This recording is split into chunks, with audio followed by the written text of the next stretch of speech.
Okay, so നമുക്ക് discuss ചെയ്യാനുള്ളത് welfare pensions. Okay, welfare pensions are social security schemes aimed at providing financial assistance to people who are socially and economically backward as well as vulnerable groups. നമ്മൾ ഒരുപാട് കാര്യങ്ങൾ പറഞ്ഞു അല്ലേ, എന്തുകൊണ്ടാണ് ration ഷോപ്പിൽ പലതരം കാർഡുകൾ എന്നുള്ളത് അവരുടെ വരുമാനത്തിലുള്ള വ്യത്യാസം കൊണ്ടാണ് അല്ലേ. സോ അങ്ങനെ നമ്മുടെ സൊസൈറ്റിയിൽ അല്ലെങ്കിൽ നമ്മുടെ സോഷ്യലി എക്കണോമിക്കലി സാമൂഹികമായിട്ടും സാമ്പത്തികമായിട്ടും ബാക്കിലോട്ടുള്ള ആളുകൾക്ക് വേണ്ടിയിട്ട് നമ്മുടെ ഗവൺമെൻറ് അല്ലേ കുറച്ച് പെൻഷൻസും കാര്യങ്ങളൊക്കെ ഉണ്ട് അല്ലേ. Welfare pensions are social security schemes അല്ലെ, ആളുകൾക്ക് വേണ്ടിയിട്ട് അത്തരം കാര്യങ്ങളൊക്കെ നമ്മൾ ഗവൺമെൻറ് എന്ത് ചെയ്തിട്ടുണ്ട്, അപ്പോൾ ബാക്ക്വേർഡ് ആയിട്ടുള്ള ആളുകൾക്ക് വേണ്ടിയിട്ട് ചെയ്യുന്നുണ്ട്. The chief pensions are senior citizens, the differently abled, widows, unmarried women above 15 years of age, farmers etcetera. അല്ലേ, നമുക്കറിയാം ഈ ക്ഷേമനിധി പെൻഷനുകൾ എന്ന് പറയുന്നത് ആർക്കൊക്കെയാണ് കിട്ടുന്നത് അല്ലേ. നമ്മൾ വാർദ്ധക്യ പെൻഷൻ, അതുപോലെ വിധവാ പെൻഷൻ എന്നൊക്കെ കേട്ടിട്ടില്ലേ. സോ അതാണ് pensions are senior citizens, the differently abled അല്ലെ, വ്യത്യസ്തമായിട്ടുള്ള കാറ്റഗറിയിലെ ആളുകൾക്ക് പെൻഷൻ കിട്ടുന്നുണ്ട്. വിഡോസ് അല്ലെ, വിധവകളായിട്ടുള്ള സ്ത്രീകൾക്ക് കിട്ടുന്നുണ്ട്. Unmarried women above 15 years of age, 50 വയസ്സിന് മുകളിലുള്ള വിവാഹം കഴിക്കാത്ത സ്ത്രീകൾക്ക് കിട്ടുന്നുണ്ട്. ഫാമേഴ്സ് അല്ലെ, കർഷകർക്ക് ഒക്കെ കിട്ടുന്നുണ്ട്. So what are the various welfare pensions implemented by the government. അപ്പം ഒരു ക്വസ്റ്റ്യൻ ചോദിക്കുകയാണ്, എന്തൊക്കെ വെൽഫെയർ പെൻഷൻസ് ആണ്, ക്ഷേമനിധി പെൻഷൻസ് ആണ് നമ്മുടെ ഗവൺമെൻറ് ഇംപ്ലിമെൻറ്റ് ചെയ്തിട്ടുള്ളതെന്നാണ് ചോദിച്ചിരിക്കുന്നത് അല്ലേ. അവിടെ 2 പോയിന്റ്സ് കൊടുത്തിട്ടുണ്ട്. Agriculture labour pension, old age pension അല്ലേ. ഒരു കർഷകർക്ക് എന്തുണ്ട്, പെൻഷൻ ഉണ്ട്. അതുപോലെ വാർദ്ധക്യ പെൻഷൻ, 60 വയസ്സിന് മുകളിലുള്ള ആൾക്ക് എന്തുണ്ട്, പെൻഷൻ ഉണ്ട്. ഓക്കെ, സ്കോളർഷിപ്പിലെ നമുക്കറിയാം ഒരുപാട് സ്കൂളുകളിൽ അല്ലേ സ്കോളർഷിപ്പുകൾ കിട്ടുന്നുണ്ട്. Many scholarships for students have been introduce four educational purposes. കൂടുതലും സ്കോളർഷിപ്പുകൾ എന്താണ് അല്ലേ, വിദ്യാഭ്യാസമായിട്ടുള്ള കാര്യങ്ങൾക്കാണ് കുട്ടികൾക്ക് കൊടുക്കുന്നത് സ്കോളർഷിപ്പ്. ഒരുപാട് സ്കോളർഷിപ്പുകളുണ്ട് അല്ലേ. നമ്മൾ 50% എബവ് മാർക്ക് വാങ്ങിയിട്ടുണ്ടെങ്കിൽ ഒരുപാട് സ്കോളർഷിപ്പ് സ്കീംസുകളുണ്ട്. Find out and list the scholarships available for students. So അവിടെ ഒന്ന് കൊടുത്തിട്ടുണ്ട് അല്ലേ, പ്രീ മാട്രിക് സ്കോളർഷിപ്പ്, അങ്ങനെ ഒരുപാട് സ്കോളർഷിപ്പ് ഉണ്ട്. അപ്പോൾ അതിൽ നിങ്ങൾ ഒന്ന് നോട്ട് ചെയ്ത് നോക്കാം കേട്ടോ. Then next, apart from these what are the other schemes been implemented by the government to address social economic inequality. അപ്പോൾ നമ്മൾ പറഞ്ഞു അല്ലേ, സ്കോളർഷിപ്പ്, പെൻഷന് ഒക്കെ നമ്മൾ ഗവൺമെൻറ് എന്ത് ചെയ്തിട്ടുണ്ട്, നമ്മുടെ സാമൂഹിക അസമത്വം, സോഷ്യൽ ഇനീക്വാളിറ്റി ഇല്ലാണ്ടാക്കാൻ വേണ്ടിയിട്ട് ഇത്തരം കാര്യങ്ങളൊക്കെ നമ്മൾ ഗവൺമെൻറ് എന്ത് ചെയ്യുന്നുണ്ട്, ഇംപ്ലിമെൻറ്റ് ചെയ്യുന്നുണ്ട്. ഇതിലും ഇത് കൂടാതെ വേറെ എന്തൊക്കെയാണ് ചെയ്യുന്നതെന്ന് നോക്കാം. സോ അവിടെ 3 ഒരു ഫോട്ടോസ് ഉണ്ട്. എന്തൊക്കെയാണത്, പബ്ലിക് ഡിസ്ട്രിബ്യൂഷൻ സെൻറ്റർ, നമ്മുടെ ration shop, Maveli store, Neethi store. Okay, ഇവിടുത്തെ പ്രത്യേകതകൾ എന്താ, have you notice the pictures. Public distribution centre, Maveli store and Neethi store are systems that provide essential commodities at low prices.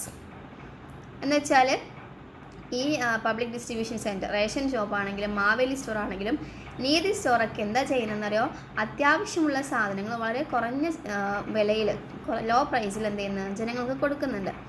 Through these centres we get goods at cheaper rates with the subsidy provide by the government.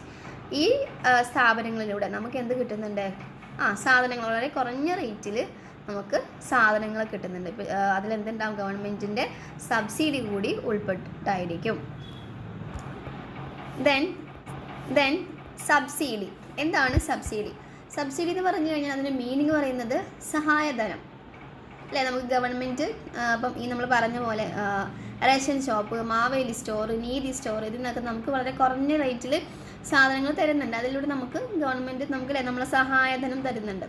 So എന്താണ് subsidy നോക്കാം. A subsidy is a financial benefit or support provide by the government to individuals or institutions as per criteria. അതൊരു financial ബെനിഫിറ്റാണ്, അത് നമുക്ക് സാമ്പത്തിക സഹായമാണ് subsidy എന്ന് പറയുന്നത്. അതെങ്ങനെയാണ്, അല്ലെങ്കിൽ ഗവൺമെൻറ്റിൻ്റെ ഭാഗത്തു നിന്നൊരു സപ്പോർട്ട്, അതൊരു വ്യക്തിക്കാകാം അല്ലെങ്കിൽ ഒരു സ്ഥാപനത്തിനുമാകാം. Okay. Subsidy can be direct or indirect. Subsidy എന്താവാം? ഡയറക്റ്റും ആകാം, ഇൻഡയറക്റ്റും ആകാം. Direct subsidy refers to support provide in cash. Indirect subsidy including lower of tax rates and charging a lower rate of interest on loan. Direct subsidy എന്താ ചെയ്യുന്നത്? നമ്മൾ ഡയറക്റ്റായിട്ട് എന്ത് ചെയ്യുന്നുണ്ട്?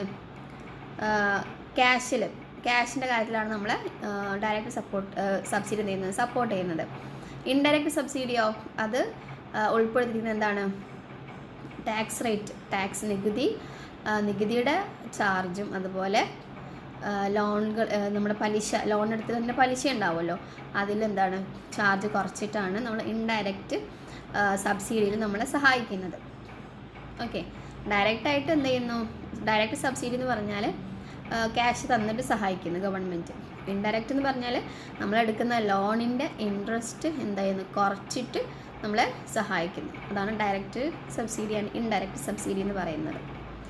Then several schemes and programs are being implemented by the central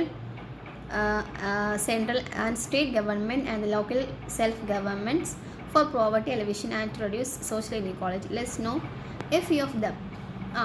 നമ്മൾ പറഞ്ഞു അല്ലേ, pension അതുപോലെ സബ്സിഡി ഒക്കെ ഗവൺമെൻറ്റിൻ്റെ ഭാഗത്ത് നിന്ന് കിട്ടുന്ന ഒരു ബെനിഫിറ്റാണ് അല്ലേ, ഒരു എക്കണോമിക് ബെനിഫിറ്റാണ്. അതുപോലെ സെവറൽ സ്കീംസ്, ഒരുപാട് സ്കീമുകൾ അതുപോലെ പ്രോഗ്രാമൊക്കെ എന്ത് ചെയ്യുന്നുണ്ട്? നമ്മുടെ സ്റ്റേറ്റ് ഗവൺമെൻറ് എന്ത് ചെയ്യുന്നുണ്ട്? ഇംപ്ലിമെൻറ്റ് ചെയ്തിട്ടുണ്ട്. ഓക്കെ. ഈ സാമൂഹിക അസമത്വം ഇല്ലാതാക്കാനും ദാരിദ്ര്യം കുറക്കാനൊക്കെ വേണ്ടിയിട്ട് ഗവൺമെൻറ് ഒരുപാട് കാര്യങ്ങൾ ചെയ്തിട്ടുണ്ട്. സോ അതൊക്കെ എന്തൊക്കെയാണെന്ന് നമുക്ക് നോക്കാം. സോ അവിടെ Mahatma Gandhi national rural employment guarantee scheme. So നമുക്കിനി Mahatma Gandhi national rural employment guarantee scheme എന്താണെന്ന് നോക്കാം. Mahatma Gandhi national rural employment guarantee scheme. The scheme ensures unskilled physical employment for not less than 100 days in a financial year to any family residing in rural areas. അതായത് നമ്മുടെ ഗ്രാമപ്രദേശങ്ങളിൽ താമസിക്കുന്ന ഏതൊരു കുടുംബത്തിനും ഒരു സാമ്പത്തിക വർഷത്തിൽ 100 ദിവസത്തിൽ കുറയാത്ത ശാരീരിക തൊഴിൽ ഉറപ്പാക്കുന്ന പദ്ധതിയാണിത്. Okay. It's beneficiaries R individuals above 18 years old. 18 വയസ്സിന് മുകളിലുള്ള ആളുകൾക്കാണ് ഇതിൻ്റെ ഇതിൻ്റെ ബെനിഫിഷ്യറീസ്, ഗുണഭോക്താക്കൾ എന്ന് പറയുന്നത്. പിന്നെയോ poverty alleviation scheme design and implemented by the central and state government. നമ്മുടെ സെൻട്രൽ ഗവൺമെൻറ്റും നമ്മുടെ ഗവൺമെൻറ്റും കൂടി ഒരുമിച്ച് രൂപകൽപ്പന ചെയ്ത് നടപ്പിലാക്കുന്ന ഒരു ദാരിദ്ര്യ നിർമ്മാണ പദ്ധതിയാണിത്. പോവർട്ടി അലിവേഷൻ എന്ന് പറഞ്ഞാൽ എന്താണ്? ദാരിദ്ര്യ നിർമ്മാർജ്ജന പദ്ധതിയാണ് കേട്ടോ. നമുക്ക് ദാരിദ്ര്യം ഒഴിവാക്കാൻ വേണ്ടിയിട്ട് നമ്മുടെ ഗവൺമെൻറ്റും നമ്മുടെ സെൻട്രൽ ഗവൺമെൻറ്റും കൂടി ചേർന്നിട്ടുള്ള ഒരു സ്കീം എന്ന് നമുക്ക് പറയാം. Then life mission. എന്താണ് ലൈഫ് മിഷൻ നോക്കാം. ഓക്കെ. ലൈഫ് മിഷൻ എന്താണെന്ന് നോക്കാം. The objective of the complete housing scheme life is to provide a safe and decent housing system in Kerala for all landless, homeless people with home that have not been fully constructed and those who existing house is not fit to live in. അതായത് life mission എന്ന് പറയുന്നത് നമ്മുടെ കേരളത്തിൽ ഭൂമിയില്ലാത്തവർ, അതുപോലെ വീടില്ലാത്തവരൊക്കെ എന്താണ്, പൂർണ്ണമായും നിർമ്മാണം പൂർത്തിയാകാത്ത വീടുള്ളവർ, നിലവിലെ വീട് താമസിക്കാൻ യോഗ്യതയില്ലാത്തവർ എന്നിങ്ങനെയുള്ള ആളുകൾക്ക് എന്താണ് സംരക്ഷിതവും അതുപോലെ മാന്യമായൊരു ഭവന സംവിധാനം നൽകുന്ന എന്നതാണ് ഈ ലൈഫ് മിഷൻ അല്ലെങ്കിൽ ഭവന പദ്ധതിയുടെ ലക്ഷ്യം.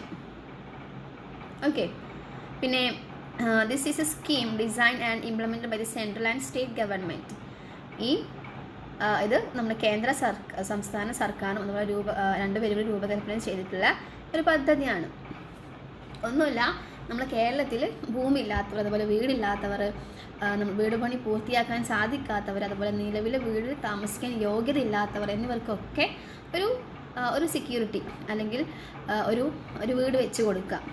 ആ ഒരു പദ്ധതിയാണ് ലൈഫ് മിഷൻ എന്ന് പറയുന്നത്. ഓക്കെ. നമ്മുടെ സെൻട്രൽ ഗവൺമെൻറ്റും സ്റ്റേറ്റ് ഗവൺമെൻറ്റും കൂടിയാണ് ഇത് നടപ്പിലാക്കുന്നത്. ഓക്കെ. അടുത്തത് തീരമൈത്രി എന്താണ് നോക്കാം. The government of Kerala is implementing Theeramythri, the small business enterprises development plan to bring women from the families of the fisher folk in the mainstream of society by making them entrepreneurs.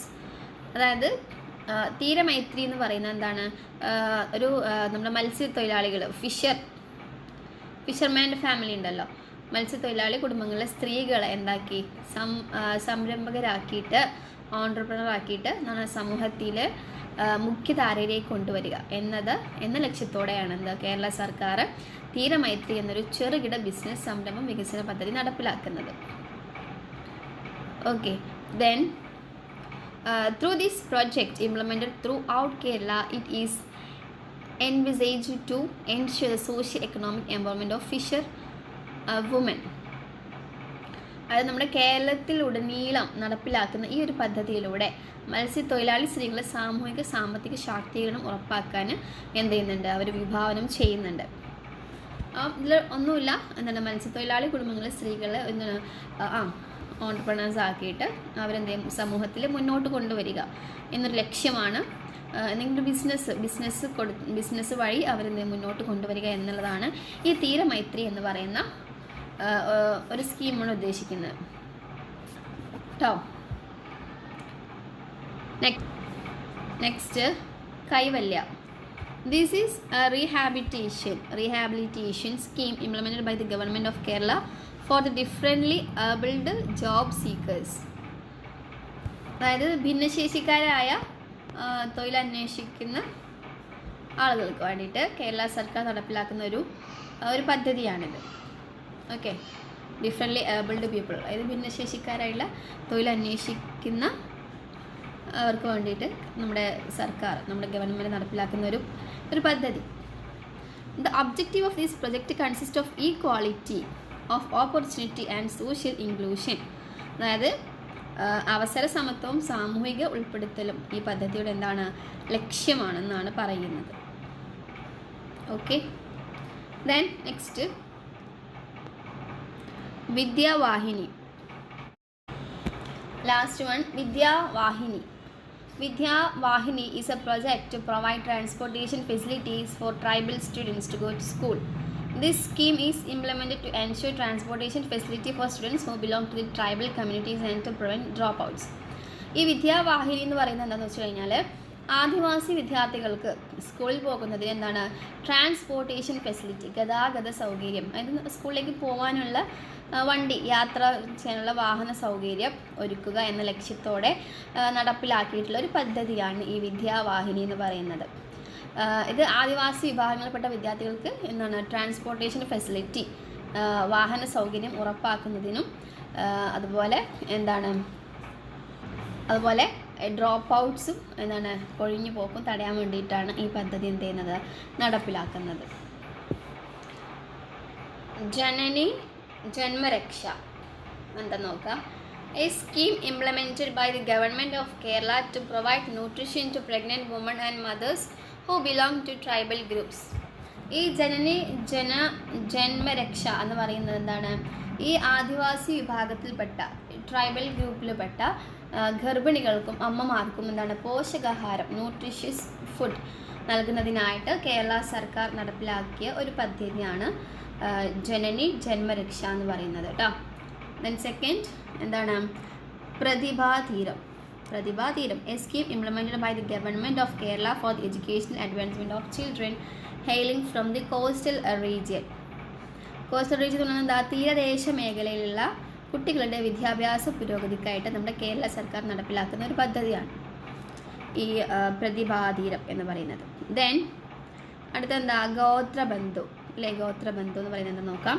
ഈ scheme by the government of Kerala to appoint qualified persons from the tribal communities with ample knowledge of both tribal language and Malayalam as teachers in primary school to achieve the objectives of solving the language issues of tribe students and to prevent dropouts. അതായത് ആദിവാസി വിദ്യാർത്ഥികളുടെ language problems, അതായത് ഭാഷാമായിട്ടുള്ള പ്രശ്നങ്ങൾ പരിഹരിക്കുന്നതിനും അതുപോലെ drop ഔട്ടുകൾ തടയുന്നതിനുമായിട്ട് പ്രാഥമിക വിദ്യാലയങ്ങളിൽ അധ്യാപകർക്കായിട്ട് ആദിവാസി ഭാഷയിലും മലയാളത്തിലും അതിൽ യോഗ്യതയുള്ള വ്യക്തികളെ നിയമിക്കുന്നതിനുള്ള ഒരു കേരള സർക്കാരിൻ്റെ ഒരു പദ്ധതിയാണ് ഈ ഗോത്രബന്ധു എന്ന് പറയുന്നത്. ഓക്കെ, സോ ഇത്രയും സ്കീംസുകളാണ് നിങ്ങൾ ഏതെങ്കിലും എന്ത് ചെയ്യണം ഇതിൽ പഠിക്കണം.